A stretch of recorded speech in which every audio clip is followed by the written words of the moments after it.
어떤 국민적인 혐오감들을 사실 우리 한국의 보수 정당이 이용하는 겁니다.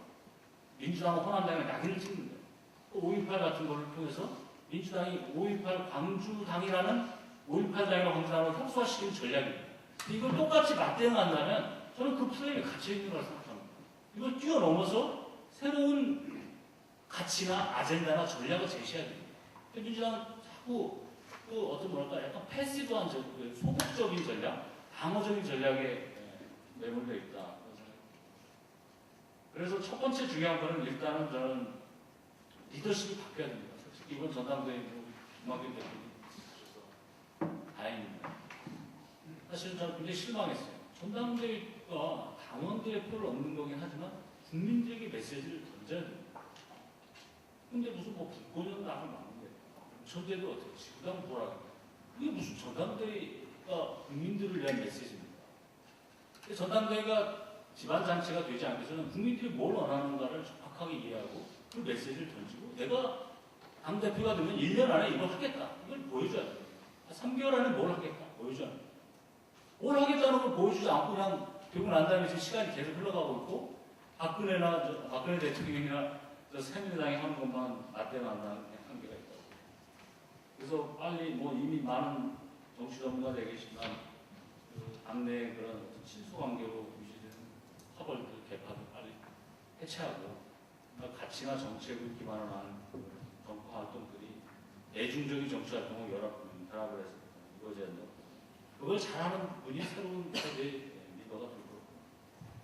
둘째는 이미 김태균 교수님 발제에도 뭐 아주 상세하게 되겠지만 이 불당의 풀뿌리 조직이 강화해야 됩니다. 많은 경우에 이제 뭐 공중전, 뭐 사이버전 이렇게 선거전 때 하는데 역시 전쟁도 마찬가지지만 궁극적으로 푸는 이 지상전의 중요성을 간과해서는 안 됩니다. 미국의 그 오바마 대통령도 모브 오르고를 만들어서 젊은 층들을 인터넷 선거로 많이 끌어들였습니다. 심지어 최근에 나와서 마이크로 타겟팅이라서 빅데이터를 이용한 아주 전략을 엄청나게 잘 구사하고 있습니다. 같은 집안에 사는 부부인데도 남편한테 보내는 그 민주당의 선거 메시지하고 아내한테 보내는 선거 메시지 틀립니다. 그건 그만큼 유권자들의 생각보다 정확히 돼 있는 거예요. 민주당은 지금 당원 명부도 지금 제대로 확인이 안 되고 있고 제가 아는 어떤 좀 민주당 후보자는 여기 당정을 가지고 교육감 제 이름은 말하자면 교육감 선거 못 나갈까봐 확인해 보니까 자기 옛날에 입당했는데 당적이 없더라는 거예요. 그래서 사실은 교육감 선거를 당적이 있을 줄 알고 포기했어요. 근데 나중에 구청장 선거에 나가보니까 내 당적이 있는 줄 알았더니 당시 당적이 없고 그냥 당적 리스팅에 내라는 거예요. 그래서 뒤늦게서 이제 겨우 입당을 했다는데 제가 볼 때는 조속하게 당원 명부를 구체적으로 지지 유권자들의 어떤 빅데이터를 활용하는 그런 전략도 있어요. 실제로 여기 연구원장이 계시지만 제발 뭐 개간지라든지 그 종이로 만드는 책들 뭐 전문가들 그런 거 내지 마십시오. 저도 대학 교수고 우리도 뭐 글 쓰고 책 쓰지 않고 누가 있습니다. 브루킹스 연구소나 영국 노동당의 IPPL이나 독일의 산인당, 에버트 재단 보십시오. 이메일 뉴스레터를 매일 보냅니다. 매일. 그리고 관심 있는 분야 한 10가지 정도 나눠가지고 그 분야에 대해서 메시지가 한 페이지짜리 계속 나와요. 당의 중요한 정책들을 지지자들이 계속 보내는 거예요. 이메일이든 문자든 페북이든 트위터든. 그러고 풀뿌리 조직하고 연결되지 않으면 안 됩니다. 그러니까 사이버전이나 공중전을 착각하면 안 돼요. 공중에 메시지가 돌아다닌다 되는 거 아닙니다. 그 조직이 강해야만이 종편이든 조중동의 세력하고 맞서 싸울 수 있는 겁니다. 그래야만이 종편이나 조중동도 민주당 유권자들의 목소리를 대변할 수 있는 패널이나 발표자들이 나올 수 있는 기회를 주는 겁니다. 자기 조직이 세지 않으면 그 누가 관심을 가져요. 풀뿌리 조직 강화할 수 있는 거. 그리고 저는 여기서 제일 중요한 거는 공천제도 있잖아요. 저는 큰 틀에서 우리 조성근 교수님 아이디어 비슷한데 이번에 특히 뭐 정당 공천제 그거 한마디 해달라고 조금 시간이 지연되면서 그거 안 하려고 했는데 그 지방선거 출마한 사람 정당 공천제 폐지하면 안 됩니다. 일부 뭐 좀 잘 모르는 뭐 행정학자들이나 뭐 지방자치단체장을 하신 분들이 이야기하고 일부 의원들까지 거기에 저는 상당히 거한 행동 하시는 것 같은데 그럼 정당이 죽는 겁니다. 전 세계 어느 정당이 기초단체장에 공천을 안 합니다. 미국은 일부 그런 경우가 있습니다. 정치가 완전히 다릅니다. 미국은 지방 의원들 다 무부수로 일하는 사람들이에요. 또 중앙당이라는 것도 우리나라 중앙당 아무 관련이 없어요. 그야말로 원내 정당이고 중앙당이 선거 때 이런 캠페인 머신이에요. 거기서 이념이나 정책을 다 정하는 거예요. 의원들이 그러니까 자유투표하는 겁니다. 당의 이념 정책 따르잖아요. 그렇게 미국이 그렇게 선진적이고 우리 안철수 후보도 미국 갔다 와서 미국 정치식으로 의원 정수 줄이자 정말 어리석은 거라서 대부분의 정치학자들 그걸 반대하거든요. 저도 반대하는데 그건 왜냐면 그렇게 해서 미국 정치가 어떻게 됐습니까?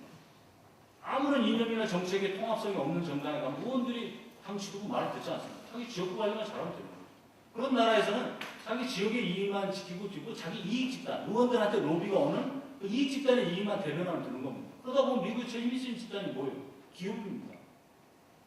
결국은 브루킹스나 헤리티지 다 기업의 돈을 받고 움직이는 거예요.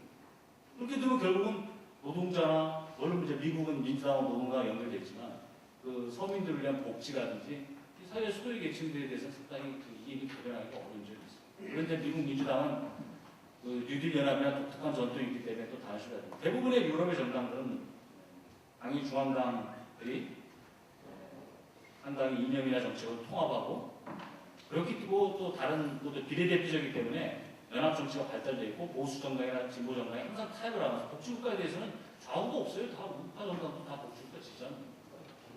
근데 물론 단점이 있어요. 우리나라 정당 구성하면 너무 의원 지역 구청에서 의원들의 그 공천권 영향력이 힘이 세다든지 중앙당에서 소수의 과도지 지배가 세다는 문제가 있는데 그것은 오히려 지금 여성계에서 지금 반발하는 것처럼 그거는 당의 공천권들을 지구당이나 평당원들에게 주면 되는 겁니다. 공천심사에 저는 많이 권한 축소했다고 보고 외부 심사위원들 들이지 마십시오. 저도 대학 교수지만 대학 교수도 있고 공천하는데 뭐랍니까? 그리고 솔직히 말해서 대학 교수도 공천 심의를 주고 뒤에서 다 정당의 보스들이 전화해가지고 부탁하고 그건 유장된 과도제입니다. 당원들에게 권리를 주세요. 그리고 당원들을 믿고 하지만 당원들의 부정부패를 철저히 감시해야 됩니다. 그러니까 그리고 당의 선거도 당직 선거는 당원들에게 권한을 줘야 돼요. 이거 모바일까지 간 거는 추민 의원님 견해가 다르시면 저는 오류라고 생각합니다. 정당이 무너지는 거예요. 누가 당에 열심히 참여하겠습니다. 그러나 공직선거는 우리 당의 사실은 아직은 우리나라 정당이 너무 발전이 미약하기 때문에 저는 더 장기적으로 미국식 대방도 해야 된다고 합니다. 그럴 경우에는 당에서 선거 관리하지 마시고 국회의원 후보든 사실은 대통령 후보든 미국식으로 선관위의 법을 개정해서 선관위로 관리하라고 하십시오. 그 부정을 철저히 막는다면 조직선거나 동원선거들은 많이 없어질 겁니다. 하면 제가 볼 때는 좀 과도적이지만 펄뿌리 당원들 참여들을 주시면 공천 민주화 좀 있을 거고. 그 다음 문제는 이미 다 공감하시는 거니까 당의 가치나 이념을 좀 재구성해야 됩니다. 너무 탈이념 그런 이야기도 참 그게 잘못된 이야기입니다. 제발 정당은 기본적으로 가치를 중심에서 뭉친 겁니다. 정책을 가지고 유권자를 움직이는 겁니다. 메시지를 줘야 됩니다. 그렇기 때문에 독일도 지금 선거 끝난 다음에 지금 1년 프로젝트를 해서 정치인들 플러스 외부의 교수나 학자들 해서 새로운 위원회를 구성했습니다. 그리고 나서 결과물이 3권의 책이 나옵니다. 왜 선거에서 졌는가? 새로운 이념의 가치를 재구성했습니다. 옛날 영국의 노동당도 4번 선거 친 다음에 사회정의위원회가 1년 이상 만들어서 옥스퍼드의 버나드 윌리엄슨 유명한 정치 철학자가 주장 아주 역사적인 그런 기념비적인 문서를 만든 거예요. 새로운 진보 이념을 새로 재구성하는 거예요. 그래서 저는 연구원이 좀 그런 역할을 좀 해주시기 바라고요. 미국도 해밀턴 프로젝트가 유명하죠. 그 다음에 이제 좀 생활 밀착형 정책 제안이 있어요. 최근에 경제민주화도 한 가지 좀 불만이 있어요. 좋은 걸 하고도 뺏긴 이유가 뭐냐면 국민들 마음에 와닿는 정책을 만들어요. 솔직히 말해서 저도 재벌에 대해서 책도 쓰고 그 분야에 관심 있는 사람인데 숫자 총액 제한제니 금상불림이 순환출제니 일반 국민들 말해봐서 몰라봤어요. 왜 그런 이야기를 하는지 난 이해가 안 돼요. 그건 학자들한테 맡기고 정치인들 국민들이 알아듣기 쉽게 얘기합니다. 왜 자영업자들 어떻게 살리겠다. 얼마 소득을 더 올리게 해주겠다. 언제까지 법 만들겠다.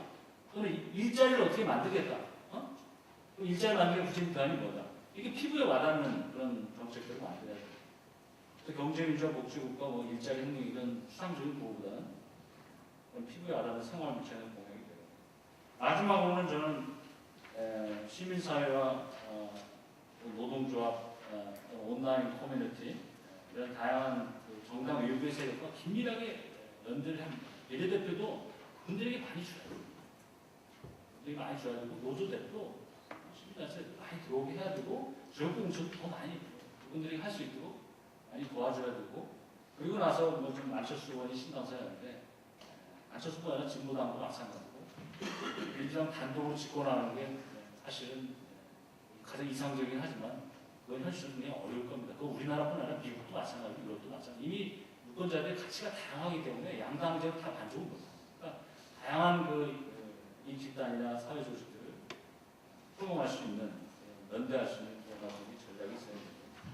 그래서 연구소에서 주관한 거기 때문에 뭐 사족 같지만 말씀드리면 1980년에 레이건 대통령이 집권했을 때 보수파지만 우리가 배워야 할 게 있습니다. ATG 재단이 Mandate for Leadership이라는 아주 유명한 보고서를 만듭니다.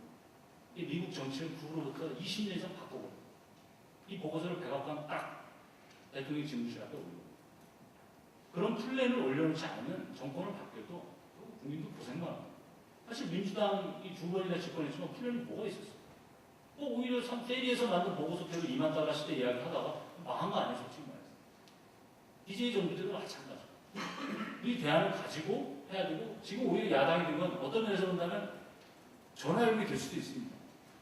철저하게 플랜을 짜고, 집권한 다음에 5년 동안 뭘 하겠다는 계획을 발표하고, 그리고 국민의 지지를 저는 다음 선거에서 얻을 수 있을 겁니다. 지금 영통이 그 일을 하고, 민주당이 새로운 지도를 얻기를 한다는 저는 희망이 있다고 생각합니다. 앞으로 그런 일들을 민주당이 주도적으로 해주시기 바랍니다. 이상입니다. 감사합니다. 따가운 말씀을 많이들 해주셔서 제가 굳이 시간을 택배를 안 하고 있는데 그래도 뭐 안 하겠습니다. 아직 시간이 좀 많이 남아있어요. 질 소장님. 10분. 아, 네. 이철입니다. 요즘 길 다니면 그 정당에서 내가 플래카드 현수막 보고 있는데 제가 방송 나가면 친민주당 신약권 성향으로 분류돼서 그러는데 보면 짜증이 납니다. 민주당 현수막하고 새누리당 현수막 보고 있으면 어떻게 이렇게 차이가 나는지 우선 디자인도 문제고요. 참 칙칙하게 참 안 됩니다. 근데 새누리당 구호는 잘 한번 새겨보세요. 돈이 도는 경제민주화는 이게 형용모순 아닙니까? 경제민주화하고 돈이 돈다는 말이 이게 매치가 되나요?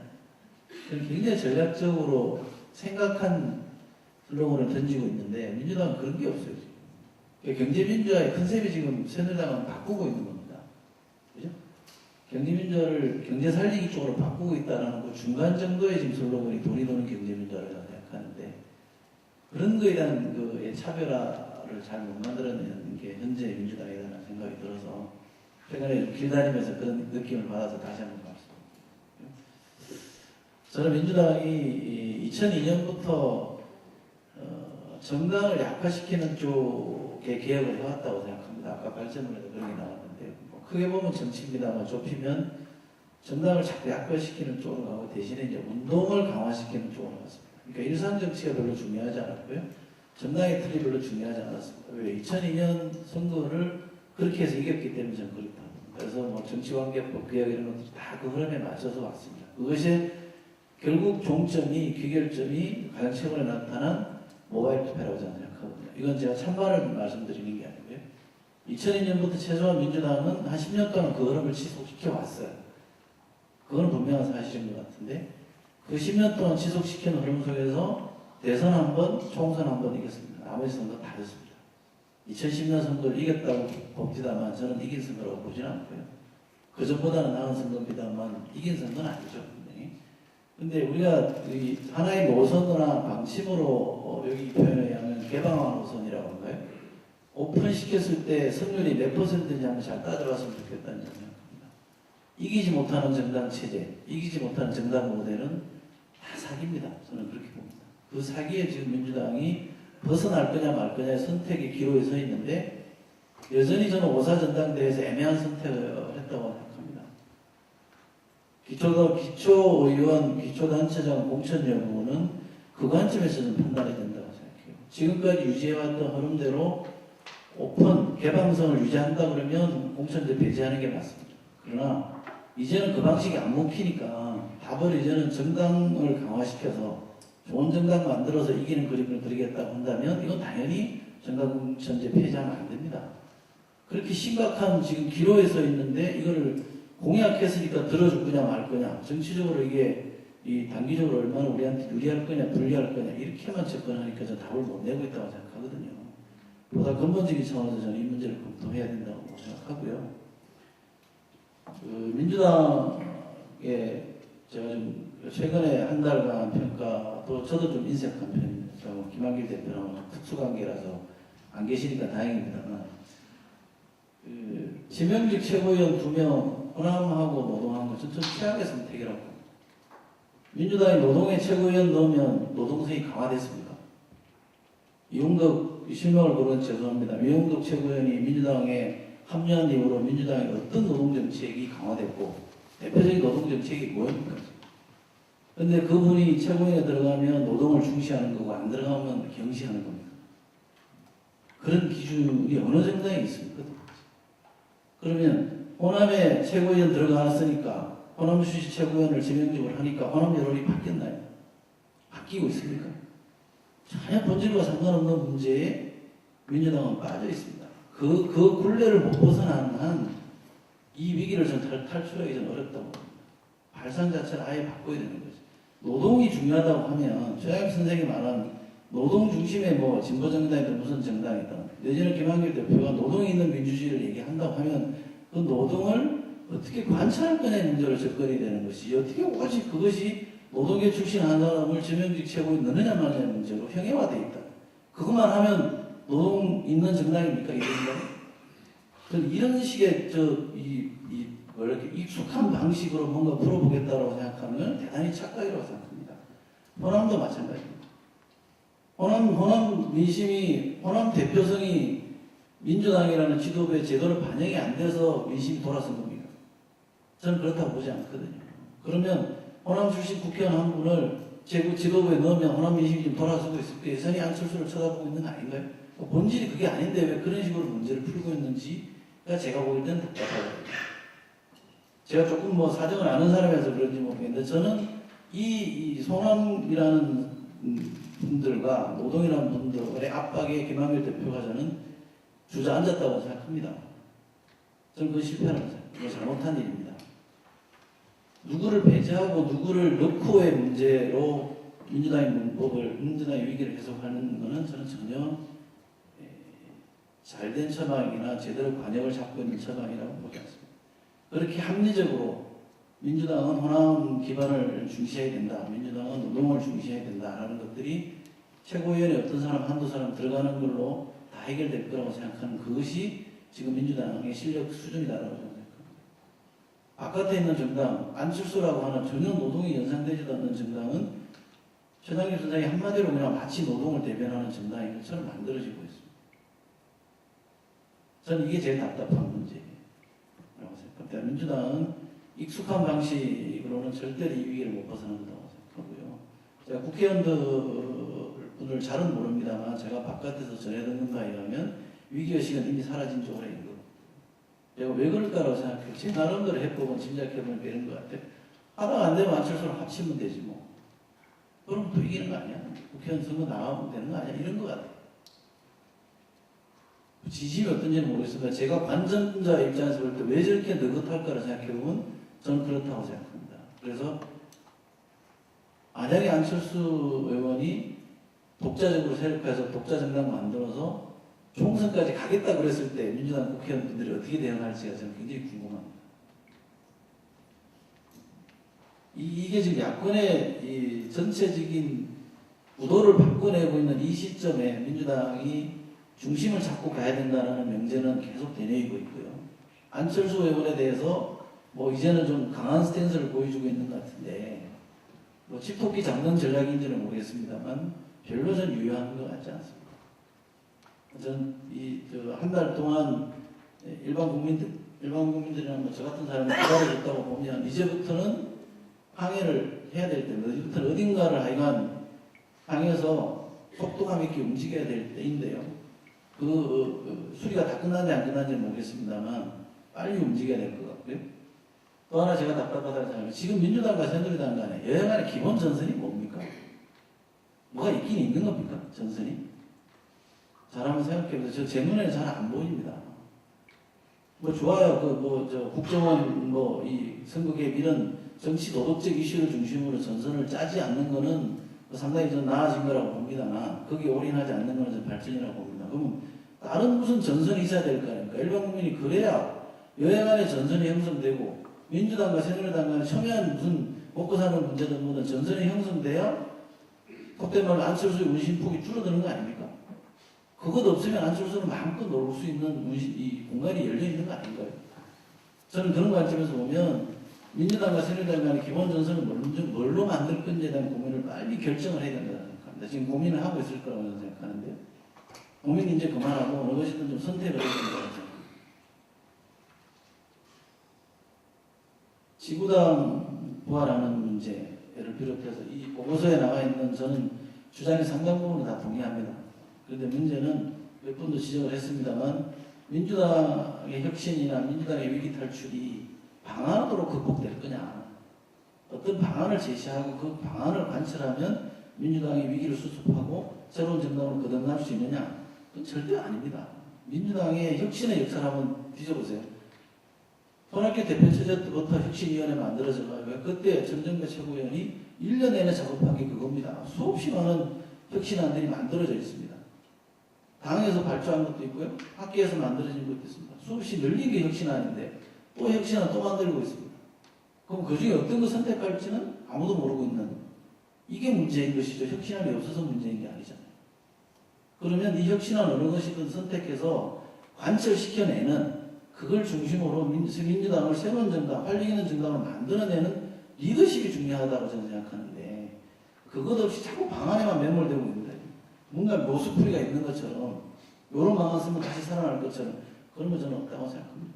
지금 이 순간에 저는 지구당을 부활해야 된다고 보는 사람입니다만 지금 민주당이 올라갑자기 민주당 부활합시다 이렇게 툭 던지면 받아줍니까? 저는 안 받아줄 거라고 생각해요. 이거를 복원하기 위한 부활하기 위한 것도 하나의 프로세스고 정치적 게임인데 그런 작업들은 전혀 없이 민주당, 지구당 부활이라는 방안만 덩그러니 남아있는 이게 지금 현실이다. 이게 혁신이 몇 가지 방안으로 굉장히 이렇게 협의화되어 있습니다. 저는 이런 걸로는 안 풀린다는 게 제 생각. 제가 민주당 안에 있어 본 사람이기도 하고 바깥에서 지켜보는 입장에서 더더욱 그렇게 하겠습니다만 더 이상 그런 방식으로 저는 이건 안 풀릴 거라고 생각하고요. 시한폭탄은 10월 30일 날 이미 터지게 되어 있습니다. 이 10월 30일이라는 고비를 어떻게 넘길 거냐가 민주당의 저는 1차 본선행이라고 보는데 지금 이대로 가면 10월 30일 날 어떤 선거를 치를 건지 저는 눈에 뻔합니다. 과연 그 파고를 넘어설 수 있을지 그 10월 30일 선거를 못 이겨내고 내년 6월 지방선거를 맞이했을 때 또 어떻게 버틸 건지 졌을 때 예상되는 그림, 이겼을 때 예상되는 그림 한번 그려보자고요. 그 눈에 뻔히 보이는 그림입니다. 그런데도 거기에 대한 대비책은 별로 없습니다. 한 거 있죠. 지방선거 기획단 만들었다는 거. 근데 그것만으로 선거에 이길 수 있다 그러면 지금까지 민주당이 수없이 패배하지는 않았겠죠. 저는 근본적으로 짚어야 된다고 생각하고요. 민주당은 제가 볼 때 가장 중요한 문제는 인적 청산입니다. 제가 이런 말을 좀 굳이 드리고 싶은 게 여기 방안의 문제 다 중요한 문제이긴 합니다만 이제는 검증돼서 무능하다고 판명된 사람들, 올드하다고 판명된 사람들, 구태스럽다고 한 사람들 몰아내는 게 민주당 혁신입니다. 그거 성공 못하면요 아무리 거창한 거가 내세워봤자 국민들이 전 동의해주지 않을 거라고. 아무리 좋은 비전과 정책이 있어도 결국 정당이라는 건 사람의 집합체인데 그 사람이 달라지지 않는데 왜 그 정당에 대한 신뢰가 새롭게 생겨나고 그 정당을 찍고 싶은 마음이 생기겠습니까? 그걸 자기 손으로 못 바꾸는 한 외압에 의해서 외부적 충격에 의해서 저는 극복될 수밖에 없다고 생각합니다. 세게 말씀드리라고 해서 제가 세게 말씀드립니다. 마치겠습니다. 네, 감사합니다. 네, 마지막으로 진미 의원님 오래 기다리십니다. 마음껏 하시죠. 아니요, 저는 스톱워치. 늘 스톱워치 놓고 저 정말 잘 나온 것 같아요. 한편으로는 정말 속 시원했습니다. 여기 되게 예의 바른 곳이거든요. 이게 이 욕망과 개인적 이해타산, 이 약간의 대의가 시집을 날지로 다른 한쪽에 끊임없이 일을 하라는 강요를 그런 복잡과 단순함 엉켜서 돌아갑니다. 그 안에서 127명 민주당 의원들은 각자 어떤 부분에서 살아남기 위해서, 어떤 부분에서 최소치로 욕먹지 않기 위해서, 더 낮게 잡아서 망가되지 않기 위해서 굉장히 언행을 조심합니다. 근데 저는 조심 안 하는 쪽이어서 사실은 매일매일 지적을 받습니다. 오늘 이 말은 어땠다 싶습니다. 그런 속에서 나오는 것이거든요. 근데 진짜 잘 나온 것 같고요. 그 다음에 또 잘 나온 것은 앞에 네 분이 전부 저하고 생각이 다른 지적이 있어서요. 정말 민주주의를 제가 구현하기 위해 열심히 하겠습니다. 우선 김태희 교수님 발제 중에 한 가지 지적드릴 부분이 있습니다. 뭐냐면 정당 개방의 출발이 삼긴 권위주의 청산 맞습니다.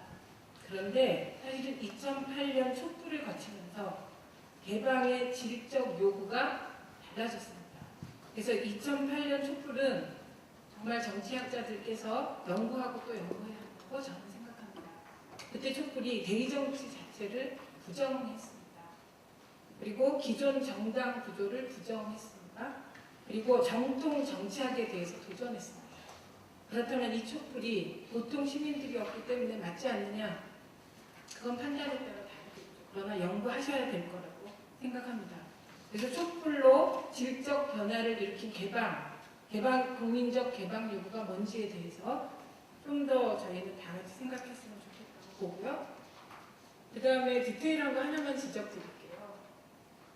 57페이지 자료를 보시면 그 OECD 국가 의사당 인구수 비교 표가 있습니다. 이제 의원 특권 폐지 얘기하면 세비 얘기 많이 나오는데요. 그래서 저희 의원실에서 각 나라 세비 비교했습니다. 자료를 여러 번 요청해서 물가 대비 의원 세비 수준을 비교한 표가 있습니다. 그거를 연구원에 드렸거든요. 그래서 혹시 이게 외부로 나가게 되면 그 자료까지 첨부하면 좋겠다 이런 생각이 듭니다. 그래서 저는 모든 논의가 가능하면 얻을 수 있는 실증적 자료를 토대로 좋은 결론을 냈으면 좋겠다 이런 말씀 드립니다. 여러분이 저하고 입장이 다르다는 부분 정말 다릅니다. 저는 그러나 개방과 혁신이 여전히 정답이라고 생각하는 쪽입니다. 그래서 97페이지 자료를 보면서 제 얘기를 하겠습니다. 우선 첫째, 저는 민주당이 방향을 제대로 못 잡았다고 생각합니다. 그럼에도 불구하고 당원과 대의원 다수가 저와 방향이 다른 세력에게 대표와 지도부를 맡기겠다 결정하셨기 때문에 승복하고 잘하시기를 바랍니다. 근데 이 방향이 다르다는 점은 이게 갈라지는 포인트가 있습니다. 그러니까 당원 중심 혹은 대의원 중심으로 정당 구조를 재구성해서 당원 구조를 더 튼튼히 하겠다는 것을 전제로 지금 당내 집권하신 것이거든요. 그 약속 지켜주시기 바랍니다. 예를 들면 대표 되고 나서 당원 구조 충실히 하겠다는 약속 안 지키신다면 정말 민주당은 미래가 없다고 생각합니다. A든 B든 공약만 확실히 지켜도 달라질 거라고 생각하는 쪽이고요. 과거에 있었던 흔들기 최소한 저와 제 주변 동료 의원들 절대 하지 않을 겁니다. 그래서 당대표께서 그런 말씀하셨어요. 중요한 사안에 대해서 7월부터 특히 그 지방의원 혹은 뭐 지자체 부분에 있어서 정당공천 폐지를 당원 투표를 하겠다. 그거 아주 좋은 방향입니다. 근데 당원 구조가 튼실하지 못하다면 그게 누구의 입장을 대변할지 그래서 약속 지켜주시기 바라고요. 또 하나 부탁드릴 게 있습니다. 저는 김한길 대표께 트윗을 통해서 개파한배 하지 마십시오. 당직 구성할 때. 철저하게 김한길 대표님 사람으로 하시고 잘하시고 그리고 2년 후에 잘하면 잘한 대로 못하면 못한 대로 심판받아 주십시오. 이렇게 트윗을 날렸습니다. 이후에 친노 쪽이라고 해서 누구에게 제안하고 어떤 개파라고 해서 누구에게 제안하는 모습 봤습니다. 그거 정말 아니라고 생각합니다. 5.4 전당대회 때 전당대회 준비위원회에서 거의 정말 그 노정청이 핏대를 올리면서 딱 하나 합의한 게 있습니다. 집단 지도 체제로는 미래가 없다는 거고요. 그래서 단일성 집단 체제로 바꾸어서 대표에게 많은 권한을 몰아드렸습니다. 그 권한 정말 제대로 행사해 주십시오. 저는 개파안배 당직 인선 정말 반대합니다. 그게 대선과 총선을 망쳤다고 보는 쪽이거든요. 그 다음에 반성해 봅니다. 저는 그냥 국회에 들어온 게 아니고 2010년 문성근 전 대행과 함께 어떻게든지 총선 대선 이겨보자고 국민의 명령부터 시작해서 이제 국회의원이 되었습니다. 우리의 통합운동 왜 실패했냐? 저희가 너무 촉박하게 했기 때문에 실패했습니다. 우리가 내건 통합이나 혁신의 방향이 틀렸냐? 저 옳다고 생각합니다. 그런데 급하게 2011년 12월 18일 통합하고 나서 혁신하려니까 총선이 다가왔습니다. 총선 지나고 나서 그나마 우리 당에서 제일 유능하다고 하는 두 분, 이해찬, 박지원 두 분께서 투탑을 형성했는데 그분들께 혁신을 요구했는데 대선이 앞에 있었습니다.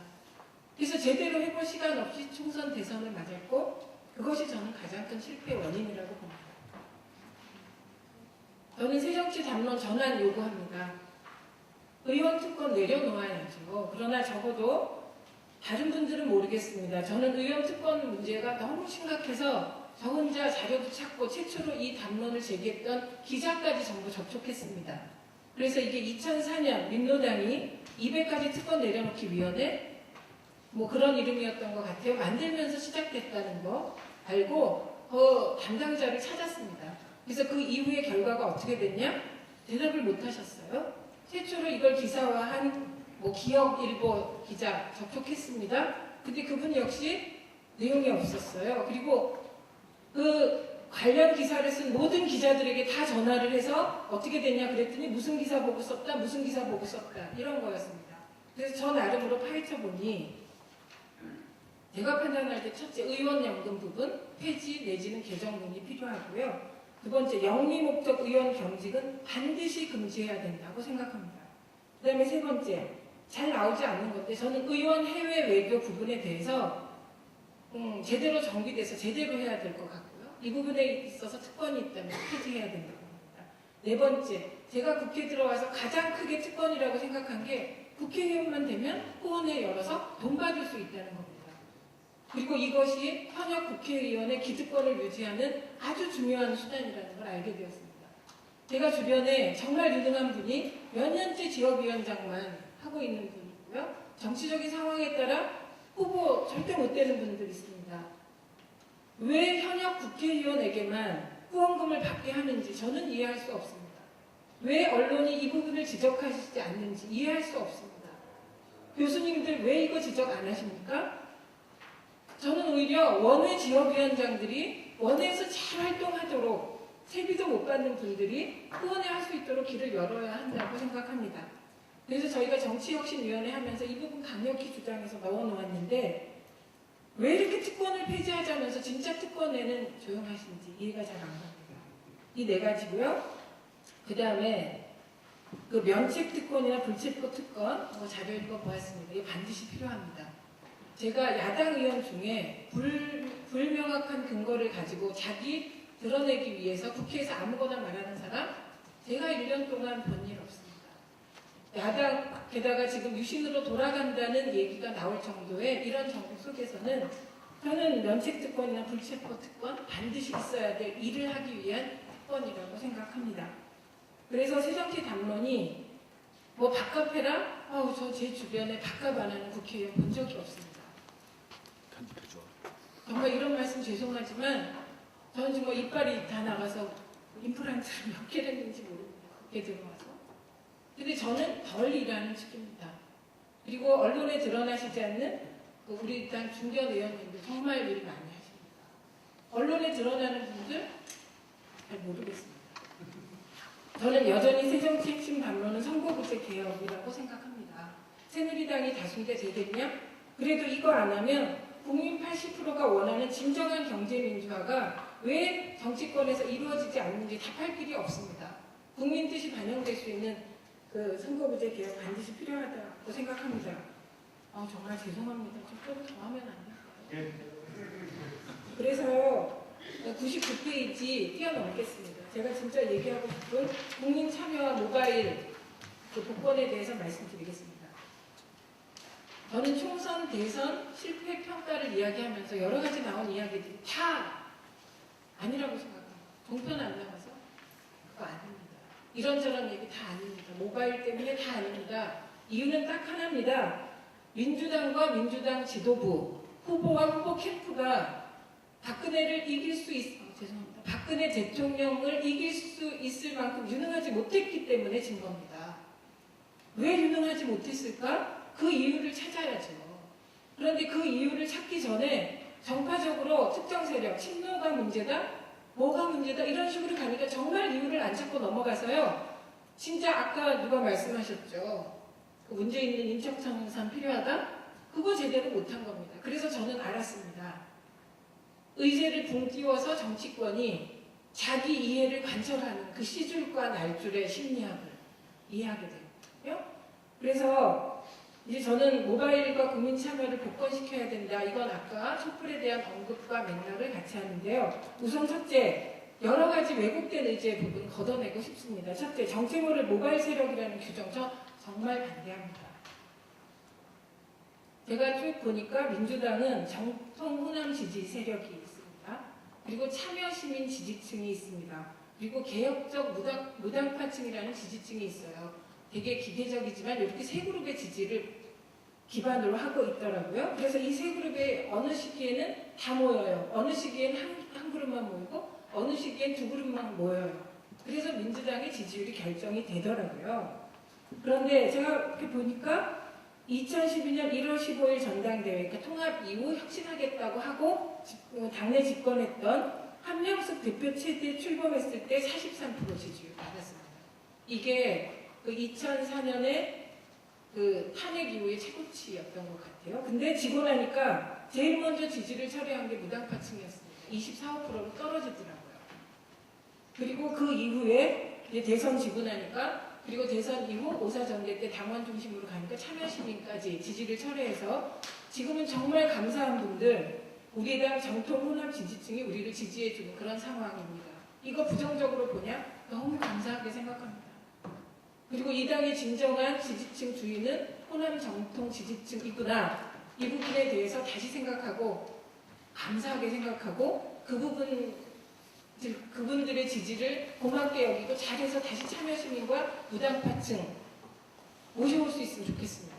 그리고 선거철이 되면 중도층까지 모셔올 수 있으면 좋겠고요. 그래서 저는 정체모를 모바일 세력이란 없다 이렇게 생각합니다. 이것처럼 나쁜 말이 없다. 왜 우리 당을 지지해주기 위해서 당이 제도로서 실시한 국민 참여 경선과 모바일에 참여해준 분들에게 당의 잘못을 전가하는지 이해할 수 없습니다. 두 번째, 당신과 민심이 심각한 괴리가 발생했다는 부분 저 동의하지 않습니다. 그래서 표를 제시해 드렸는데요. 2007년에 최초로 모바일 도입을 주장했던 분이 손학규 대표님이시더라고요. 그리고 모바일에서 가장 많이 받으셨어요. 그럼에도 정동영 후보가 여론조사와 다른 곳에서 이겼어요. 이때도 정체모를 모바일 세력입니까? 그런 거 아닌 것 같고요. 그 다음에 2012년 1월 15일 이때는 한명숙 대표가 모바일, 투표소 투표, 대의원 투표 전부 다 1등 하셨습니다. 그것도 아주 높은 차이로. 이때 무슨 당신과 민심이 괴리되었습니까? 그러면 그 얘기를 직접적으로 나오게 했던 6.9 전당대회 볼까요? 이해찬 대표가 당원 시민에서 26%, 대의원에서 19%, 김한길 대표가 당원 시민 선거인단에서 24.3%, 대의원에서 22.4%입니다. 이게 무슨 당신과 민심의 심각한 괴리입니까? 저는 적어도 당권을 잡기 위해서 노력하는 과정에서 당의 제도를 흔드는 행태 근절해야 된다고 생각합니다. 그리고요. 그래서 민주당 내 개파 정치와 모바일이 또 연관이 있다는 걸 알았습니다. 마치 친노에게 모든 책임이 있다 이렇게 얘기를 하듯이 모바일에 모든 책임을 돌리면 사람이 자유로워지더라고요. 모바일은 그냥 기계적 투표 방식일 뿐입니다. 그런데 모바일에 책임 돌리고 나니까 그리고 지지자에게 책임 돌리고 나니까 당내 개파가 온전되더라고요. 그래서 저는 이제 물론 모바일이 지고지순 아닙니다. 모든 제도에는 순기능이 있고 역기능이 있습니다.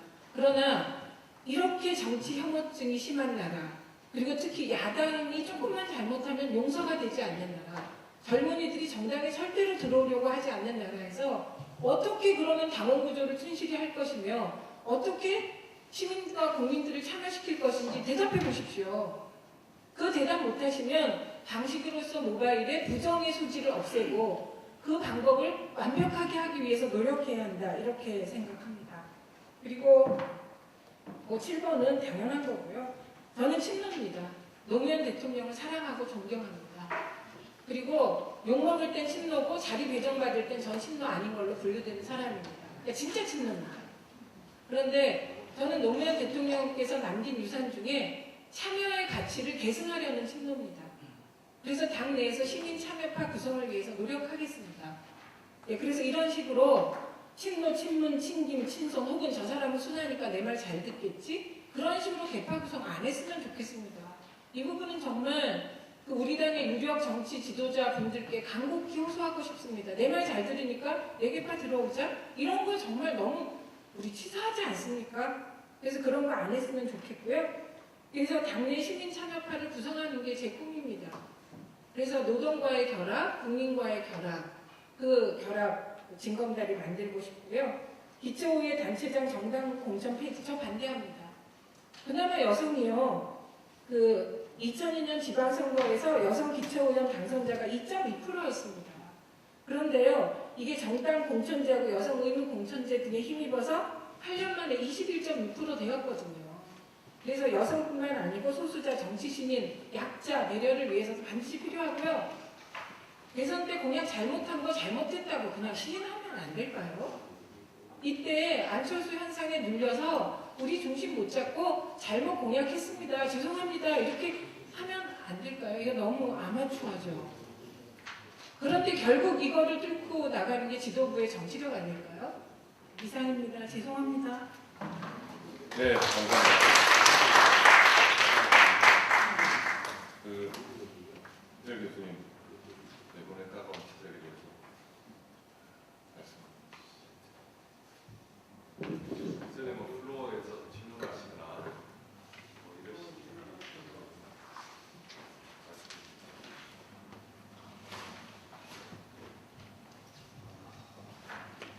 간단히 질문 두 가지만 하겠습니다. 저는 김준성 연구원장인데요. 직업을 노동을 일자리를 연구하고 있습니다. 사실 민주당이 계획을 하려면 본질적으로 좀 돼야 된다고 봅니다. 당헌 1조에 당원들에게 모든 권한이 있다고 실제로 보면 과연 그런가? 그러니까 당원과 일치성을 가져야 된다고 생각하는데요. 특히 그 가치하고 이념을 어떻게 지향할 것인가가 굉장히 중요하다고 생각합니다. 민주당의 뿌리는 5.18 광주 민주화 운동에 영혼을 두고 있는데 특히 민주, 인권, 평화 이 세 가지는 좀 당원의 명기를 하고 계속해서 당원들의 교육을 통한 어떤 그 학습화 과정이 있어야 된다고 생각하고요. 또 하나는 노동 있는 민주주의를 표방하면서 금년 10월도 내년 6월도 그리고 2017년도 대비를 해야 된다고 생각을 합니다. 지금 국민들이 가장 관심 있는 건 노동입니다. 일자리고 일이고 거리입니다. 그게 화폐적 노동이든 비화폐적 노동이든 간에 민주당이 그것을 만들어줄 것이다, 대변해 줄 것이다 하는 구체적인 디테일이 나와야 된다고 생각을 합니다. 거기에 대해서 어떻게 생각하시는지 그게 첫 번째 질문이고요. 두 번째 질문은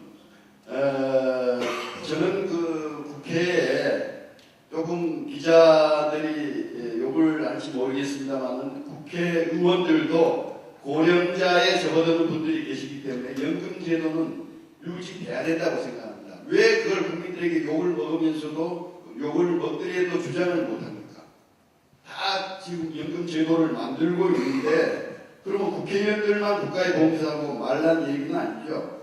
이건 생활의 문제입니다. 그래서 저는 그 부분을 문제를 제기를 하고 싶고요.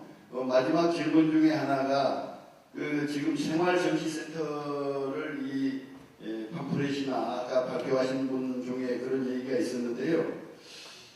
생활정치라고 하는 라이프 폴리틱 이것은 조금 주의해서 써야 될 것 같습니다. 생활정치를 지향했던 유럽의 몇 나라 선거와 그리고 최근에 일본의 선거를 보면 결과가 그렇게 썩 좋지는 않습니다. 그래서 저는 그 용어 선택, 원래의 개념은 어느 정도 수긍이 되겠습니다만 용어 선택에 있어서 차라리 생활정치센터보다는 민원센터에서 이번에 그 김한길 대표가 내걸었던 민원국 같은 그 정치 공약 이것을 어느 정도 구현할 수 있었으면 좋겠습니다. 그리고 결국은 전국적으로 민주당이 국민들에게 다가가려면 국민들 여론을 많이 들어야 되는데 그러려면 온오프라인 정당을 지향해야 됩니다. 온오프라인 정당에서 앞서가야만이 속도 경쟁에서 컨텐츠 경쟁에서 피드백 경쟁에서 새로운 정책 개발에서 또 글로벌 시장에서 앞서간다고 봅니다. 만약에 글로벌 시장에서 후진적으로 가려면 오프라인 정당만 선택하면 됩니다. 온오프라인 정당을 선택해야만이 국민 여론도 속도감 있게 바로바로 들을 수 있습니다. 그리고 전 세계적으로 들을 수 있다고 생각하는데 어떻게 생각하시는지 질문을 마칩니다. 또 다른 질문 있으십니까?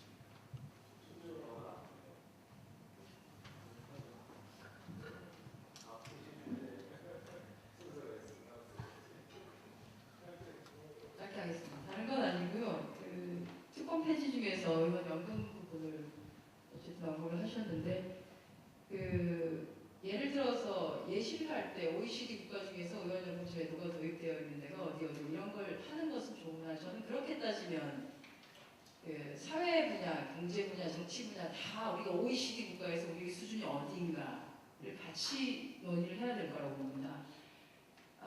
사회복지 분야에서 우리가 OECD에서 한참 처지고 정치 분야에서도 한참 처지고 경제 분야에서도 불평등한 소득 구조 자체가 많이 처지는 상태에서 의원연금 부분만 그 자리를 유지한다라고 하는 것은 굉장히 모순성이 있을 수 있다고 보고요. 결국은 우리가 어느 위치에 가느냐라고 하는 건데 국민들이 봤을 때 불합리한 정도를 유지하는 것 자체는 어떤 방식이든지 그건 특권이다. 그래서 그것은 내려놓든 정리를 하든 이게 됐으면 좋겠다는 생각이 들고요.